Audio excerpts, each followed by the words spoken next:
Hello, fellow humans. I am Patrick Smith. This is Disenthrall. Today we have another user submission show for you today. If you, as a viewer, have a story, a question, a philosophical concept, idea, or you think I've got something wrong or want to call something out or point something out to me, check out in the description. We have a content submission form which you can use to feed us the things that you guys would like to hear us talk about or discuss or share with the world. It has been pretty wildly successful considering the show's pretty much kind of getting its first, its early start here. There's so many that I'm having trouble getting through them all and haven't even really had time to work on my own stuff in the interim. And some of them I'm having a problem. They're like really long articles or really long, like 2 hour, hour and a half, hour long videos that I would need to sort of like go through and do an in-depth detailed breakdown and review to provide a meaningful response on. So I'm really kind of struggling with doing that in this format of kind of a short 10 or 15 minute video. So I might not get to those submissions as quickly, if ever, unless I think that they're really something important that people need to know about. I just wanted to kind of put that out there for the people that are submitting the really long form content for me. If you can, try and keep it, quick or short, or at least point me to the pieces that I need to see to really respond or to bring out to you guys. Today, this is an interesting one. This is somebody that sent me a video from the Adam Kokesh channel. They asked to remain anonymous. They were a member of the Texas Libertarian Party. They wanted me to watch this video sort of live with you. So I haven't seen this yet. I've queued it up. I'm ready to go, and they wanted my reaction. So having run this election cycle for not governor of Texas, I was very involved in the Texas Libertarian Party politics. So this might be interesting. I don't know what's about to happen. I hope it doesn't suck. Here we go.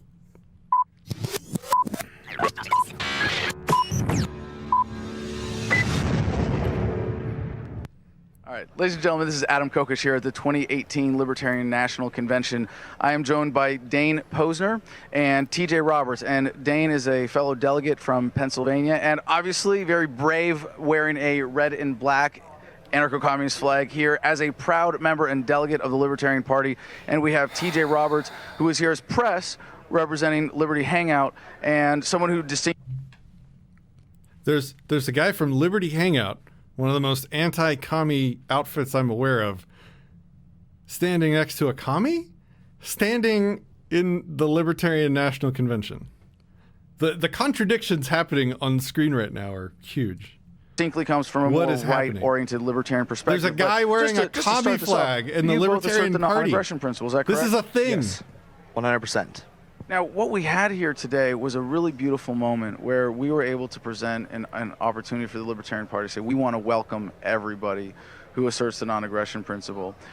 First of all, do you guys have any background thoughts on this element of the party, being able to unify around principle? Well, I even asked Nick Sark the other night how he felt about our presence in the party, and he said that libertarianism was originally a leftist philosophy, and he acknowledged that by under the likes of Pierre Joseph Proudhon, Peter Kropotkin, and so he said, yes, that is absolutely welcome in our party. And so that's the most damning thing I've ever heard about Nick Sarwark. Wow. Okay. I found since Nick, if anybody has proof or knows that Nick agrees with, or said that or thinks that, let me know. That's not good, guys. I've been here that we all ANCAPs, ANCOMs, mutualists, Georgists, we agree on more than we disagree. There are Georgists in the Libertarian Party. Okay. Agree on. We believe that state power is out of control. And I thought it was like a guy. I thought it was like one guy, the Libertarian Socialist Caucus. I thought it was a bunch of, I thought it was a couple of retards that a bunch of people were just sort of letting, I don't know, exist. I don't know. What is this? We don't believe that that corporations should be given privilege by the state, for instance, because that even undermines, small businesses, and that undermines the right of people. It gives power, takes power away from the people, and so. I felt like we built a lot of bridges so far. TJ? Yes. So the moment you joined the Libertarian Party, you signed the oath that says you do not believe in the initiation of force or the threat thereof for achieving political or social goals. So to be a member of this party is to assert the non-aggression principle. This wasn't changing anything, it was just making it loud and clear that the NAP is the first thing, that is the most important part of being a member of this party. That is our principle first, to make sure that by having that principle, we are able to make a freer society, no matter what your personal preferences are. Well, I suppose we're jumping ahead a little.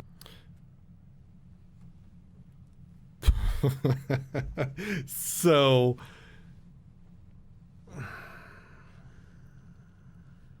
this is a thing that some commies and socialists attempting to sort of avoid conflict with ANCAPs or libertarians will do. They'll say that, we follow the non-aggression principle too. And then what they don't say, a massive sort of lie by omission, is that we also don't respect private property. We don't consider it an initiation of force to expropriate the means of production.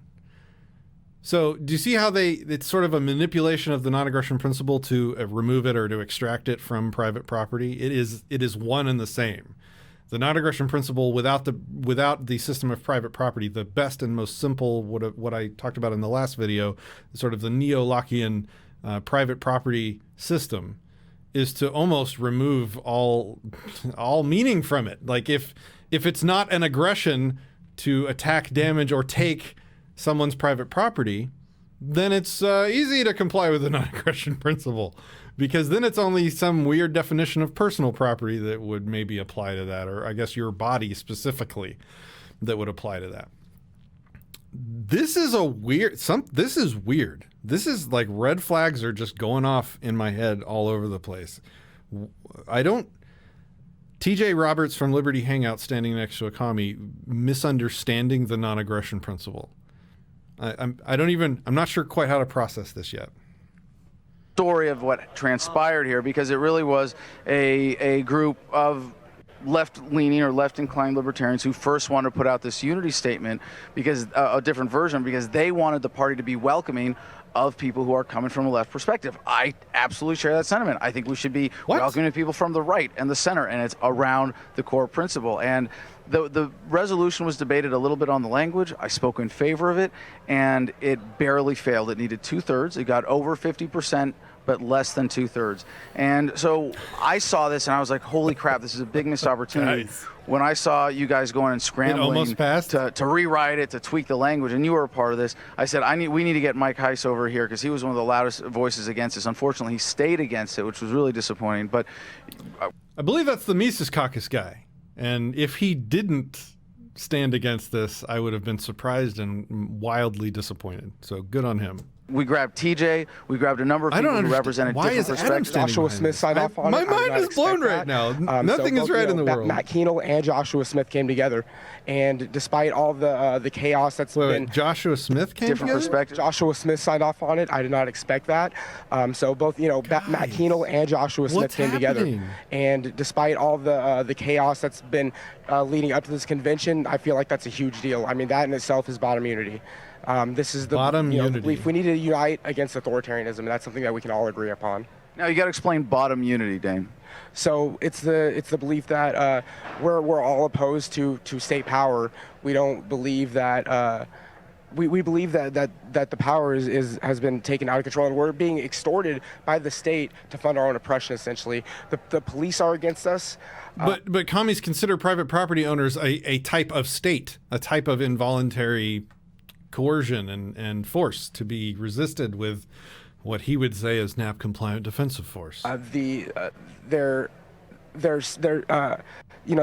Basically, well, I think we got to step back real quick. You're still missing the premise of this. It's from the square political chart, which I also don't like. I like the diamond better. But the point is that anybody who is at the bottom of that chart, who opposes any kind of anarchist philosophy as the basis of their morality, anybody who asserts self-ownership and those principles, really anybody who's on, and bottom, that the part that I do like about this, you're basically saying anybody who's on this half of the line, not even being an anarcho whatever, if you're on the side of less authority, we should be unified to stand against authority. And that's just so beautiful. And the symbols, as I understand it, you have the black and various colored circles. They're all welcome, but it's also anybody who's in the bottom of the chart. Is that correct? Yes. Okay. Absolutely, regardless of economic philosophy, because that's from left, as far left and far right. We have mutualists who are more in the middle, Georgists, like I said, ANCOMs, ANCAPs, all of that are opposed to state oppression. So now, being more welcoming to the look, it says right there. I wish I could zoom in real quick on this guy's pin, sort of center screen, middle left. On the commies shirt, it says property. It's got taxation stuff with taxation scribbled out. It says property is theft. That right there is his exemption, a massive change to how the non-aggression principle functions in the world. It's one of two things. Either he doesn't understand his position as an ANCOM, and he respects private property enough to be in a coalition with other people, in which case he's not really an ANCOM. He's not really a commie. He's not really an anarcho-communist. Or he understands it and doesn't respect private property, which makes him an enemy, not a compatriot. And he's trying to trick people to get into the Libertarian Party, which... So he's either inconsistent with his own values, his own positions, or doesn't understand them, or is... maybe playing softball or ignoring the fundamentals of his own position, not respecting private property so that he can fit in or, have a social group in the Libertarian Party, or he's some kind of infiltrator. I don't know the guy, so I'm not going to tell you which I think it is right now, but let's continue. right, of course, also we have a definite big opportunity there. I think Ron Paul brought in a lot of people from the right for this movement, and we have more low-hanging fruit, so to speak, coming in from the left. But at the same time, we want to make sure that we're standing on principles in a neutral way. The only anarcho-whatever I've heard coming in from the right would be like anarcho-theocrat, right? Now, there's no big fear of an anarcho-theocrat incursion into the Libertarian Party, turning it into some like religious thing, right? We're not worried about that. But there is some fear, right, that a lefty advocating a different vision of property rights in a stateless society is a threat to someone standing up as with a right perspective on the same principle. CJ, absolutely. Why aren't you afraid of this guy? Absolutely a threat. One of the reasons that I'm not afraid of Dane is because I primarily recognize the legitimacy of localization. I believe that America is far too big to be governed, and I believe that there's one thing that we can agree on is that people work much better whenever something is decentralized as much as possible. If you wish to turn your neighborhood into a commune where everything is shared, that is within your rights. If you wish to have a neighborhood in which full free market capitalism is embraced, that's also within your rights. So I believe that if we actually accept the fundamental right of decentralization and secession, we can both come to the agreement that we can coexist. Absolutely. Okay, so I've had this conversation multiple times recently for some reason by people saying, well, if you win and you eliminate the government, then you're going to have a free society and you're going to have ANCOMs forming their own groups and capitalists forming their own cities, groups, towns, whatever. And, as long as they don't aggress, then they can coexist. Right? Right? No. The thing is, it's perfectly ethical for a group of commies to get together in a group, form a town, and live like commies because they all consent to that, to communally owning or sharing ownership of that area, that property, and all their property that they wouldn't call private property. That's perfectly fine. There's nothing wrong with that. The problem is, and in that light, and this is key, in that community where they've all consented to share ownership of property, don't tell them that's capitalism. Because they've all consented, and there's nothing wrong in a capitalistic society with multiple owners, sharing control or sharing ownership of a piece of private property. So there's nothing even anti-capitalist about a group of commies living together in their community. The thing that determines if it's communist or not is how that group interacts with people outside the group that do not consent to that property ethic, that do not consent to their aggression, to their disrespect of private property. So if that group of communists does not respect the private property of groups outside their group that do not consent, then they are a threat. Then the two groups cannot coexist. If that group of commies outside their group do respect the other group's private property, meaning for probably a couple reasons. One would be maybe they're too small to expropriate the means that they want. Maybe they don't need anything outside their community yet because the breadlines haven't started yet. Or, maybe just they're semi-pacifists and they're scared of conflict, or, don't have the means to have that conflict yet. All that aside, doesn't matter. If they respect either, through inaction, or through purposeful decision to not expropriate the private property of the communities around them, then they are not behaving in a communistic way. You could not call that community a commune or a communistic community because they are de facto respecting the private property of other people around them that don't consent or don't live in their community.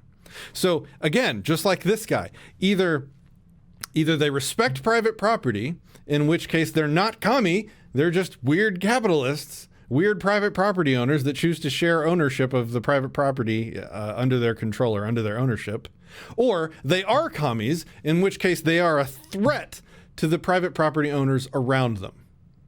That's not coexistable. There is not coexistence there. This is not like a hold hands and eliminate rulers thing. If they are commies, they will not respect private property. They will deem themselves ruler over the means of production that other people owns, and they're fit to be attacked in defense. Agree upon is that there's no authority but yourself. Do y'all agree? Absolutely.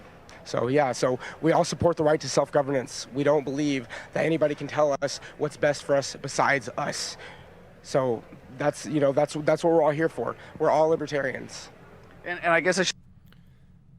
Again, there are no rulers in a libertarian society. In a communist society, it's a democracy. The will of the majority is the ruler. And the problem is the people that don't agree with that. If you consent to it, it's fine. There's no breach of the non-aggression principle. There's no ethical problem if everybody cooperates and agrees to live like that.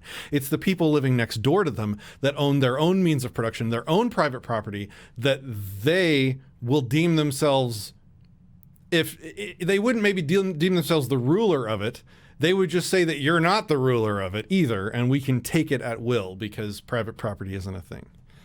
Should read the actual text of the resolution here, just so everybody knows exactly what we were pushing here, because there's an ongoing effort here, and even with our version that we put forth, we got over half of the body, and it looked like it was so close to 2/3, but not quite. And we propose this as the NOLA Accord. Whereas it is necessary for all who passionately oppose injustice to stand together, we, the members of the Libertarian Party, hereby resolve that we welcome everyone who asserts the non-aggression principle, regardless of their preferences for what a voluntary world might look like. And that's so important because we attach so many labels. And, I could call myself an anarcho-homesteader because, I want to be able to homestead in freedom on my own land. And just even when people want to do that, as anti-authoritarians, we're also very passionate about being precise. And we all have to have our own little group and our own identifier, and I support that, yeah. But there's a natural inclination to that sectarianism, and anything we can find to unify people against authority is just so beautiful. So guys, any last thoughts on this, or what we have to look forward to going into Austin 2020? Yeah, so I want to say I feel like we built a lot of bridges here at this convention. I did not expect it, and a bunch of my activist friends back home have not seen the Libertarian Party as being accepted to people of our economic philosophy. We feel that the Libertarian Party does not believe in liberty for all, it believes in liberty for a few, the wealthy. And so I feel like after this convention, I can take home to them the idea that no, there are a bunch of people that do support us, and we do have a place in the party, and that we are voluntarists. We do believe in a voluntary economic system. We do not believe in establishing our own communes, our own societies with the use of force. We realize that the state is actively trying to impose its own force to prevent us from doing that, and so that's something that we all need to unite against. It's not left versus right. It's not an us versus them. There's only one us versus them, and that is the state versus the people. The people are those that do not have the legitimate right to initiate force. Those are the people that I stand with. So long as that is where it is, the state is our enemy, and with that in mind, we need to unite in order to take out what the true problem is, and that is government. If it were not for government, a leftist would not be able to impose their will upon me, I would not be able to impose my will upon a leftist. So it is the state that we need to be attacking and not each other. We need to be uniting against our threat. Okay. All right. I'm done with that. So a commie would not consider taking private property that the community needed or decided it needed, expropriating it, as an initiation of force. It wouldn't consider that a breach of the non-aggression principle, but it is. Private property is part and parcel. It is woven into the non-aggression principle. This is how it goes down. The commies say, yes, I'm NAP compliant. I follow the non-aggression principle. Then their community needs clothes because they're all getting cold at night. And they realize that this capitalist over here has a textile factory that they need. And it's his private property. But private property doesn't exist and the community needs it. So they take a vote because they're all cold.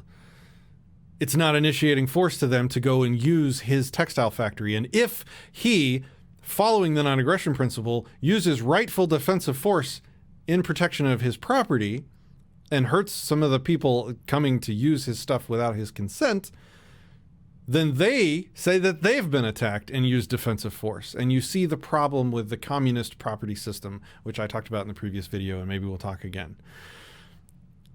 I am blown away. I had no idea that this was a thing. I knew the Libertarian Party is lost. It has lost its way. It's not healthy.